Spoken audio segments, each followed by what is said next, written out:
అమ్మడు నీ అందానికి నీ చందానికి నీ విద్యకు నీ తెలివికి ఈ ఒక్కలోటి లేకపోతే ఈ ఓనగట్లో మగాళ్ళ దగ్గర వందలేంటి లక్షలు లక్షలు సంపాదించబోతున్నారు. ఎలాగమ్మా? అయినా నేను వాడిని అర్థం చేశాను, వీడిని ఎంత చేశానంటున్నా గాని ఒక్క మగాడికైనా ఇంతమంది పెట్టి మతి విరిచేవటి. అవ్వా, మందులు మాకులు పెడితే చచ్చూరుకుంటారు కానీ మన ఇంటికి ఎవరు వస్తారే అమ్మా? అయ్యో చచ్చిపోయే మంది కాదు, మరి మన ఇంటికి వచ్చిపోయే మంది. మొత్తానికి ఇది పోయే మందే అమ్మా. ఓనగట్ల ఇంగ్లీష్ మందుల షాపులు దొరుకుతుంది ఏమిటి? మందు కొనుక్కుందాం. ఈ ఊళ్ళో ఇంగ్లీష్ మందుల షాపులు అయితే దొరకదు. మరి ఎక్కడ దొరుకుద్ది? అమ్మా ఇండుగా కరక్కాయ మోదుపు సూదులు తింటుంటారా వాడి దగ్గర ఉంటుంది. ఆ వెంట పిక్కాకు సూర్యుని తీసుకొచ్చి మిఠాయిలో గాని సున్నుండిలో గాని కలిపి ఒక్క ఉండగాని తినిపించావు ఏమవుద్ది? ఆ తిన్న మహానుభావుడు మనం ఇటు చూడమంటే ఇటు చూస్తాడు, ఇటు చూడమంటే ఇటు చూస్తాడు. ఉండన్నరేస్తే ఈ ఓనగట్లో ఆయన కేసాను. ఎవరి కేసా?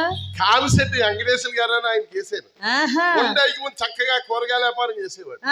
ఉండేసరి కూరగాయల వ్యాపారం మానేసి వేళ్ళింటి కూడా 2 ఉండలు వేస్తే 2 ఉండలు వేస్తే వ్యాపారం అంతా ఎవరికైనా ఇచ్చేసి మన ఇంటి దగ్గరే ఉండిపోతుంది. ఎప్పుడు కూడా డబ్బు పెట్టి రప్పించుకుంటూ ఉండాలి, డబ్బు అయిపోయారు తను నెట్టేస్తూ ఉండాలి. అది మన సాలి సంప్రదాయం. విత్తమున్నంత వరకు విటుని మనము అమ్మడు కోరి